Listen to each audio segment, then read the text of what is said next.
beyond cold, her temper rising with the heat of the day. She was hungry and irritable, and it was her birthday. 40 years. A depressing thought. Tiffany had so very little to show for it.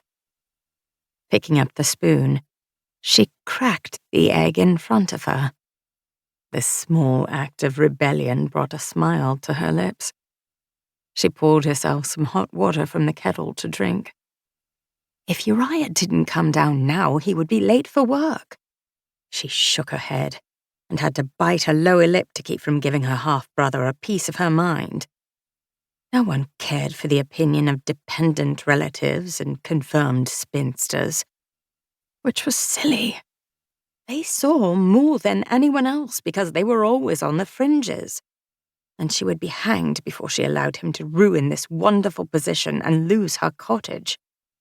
With trepidation, she stole up the stairs and knocked on his door. There was no answer. She knocked again, even louder. Still no response. A fear that something was amiss began to grow in her mind, tightening her chest until it ached.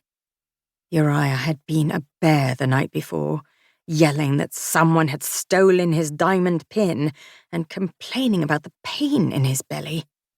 He possessed a weak stomach and often vomited, and rarely did he clean up his own sick.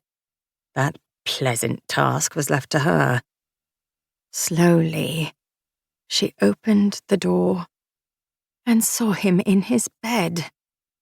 She sighed in relief. "Uriah, you lazy sloth! Get out of bed before you lose the best position you've ever had!"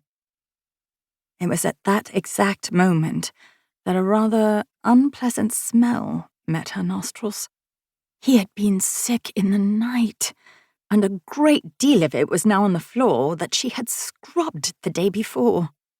How Uriah could sleep in a room with this noxious smell she couldn't believe. Pinching her nose, she walked closer to him and put a hand on his shoulder, giving him a shove. "Wake up!" His body moved a little, but fell back in place. Inanimate. The fingers that had been pinching her nose fell to her side. Uriah wasn't moving at all. There was no rise and fall to his chest to indicate that he was breathing. She put 2 fingers on his neck and felt for a pulse. There was nothing.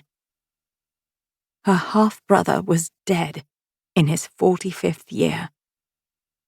The smell and the shock overcame her, and she ran from the room, down the stairs, and through the kitchen to the back garden. She breathed in and out slowly, deeply, trying to convince her stomach not to lose its precarious contents. Uriah was dead. Tears fell down her cheeks, but they weren't tears of sadness for her half-brother's death. She sobbed and gasped for air because she felt so guilty that she didn't feel any sorrow.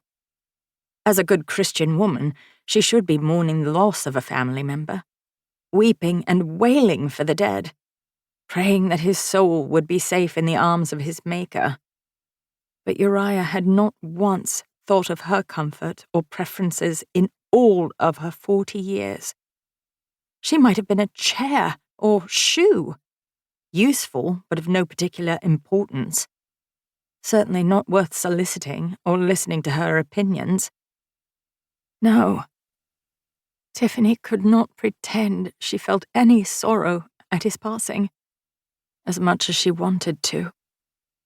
More tears of shame fell from her eyes. She would mourn the loss of Bristle Cottage more than that of her half-brother. It was the first place that had felt like home since her father's vicarage. It was perfect. Far enough from the town of Mapledown for privacy, but close enough to walk to. Its situation was well appointed and pretty, overlooking the artificial lake that adorned the grounds of Astwell Palace. The same water that Uriah had forbade her to even place a toe in. Bristle cottage with its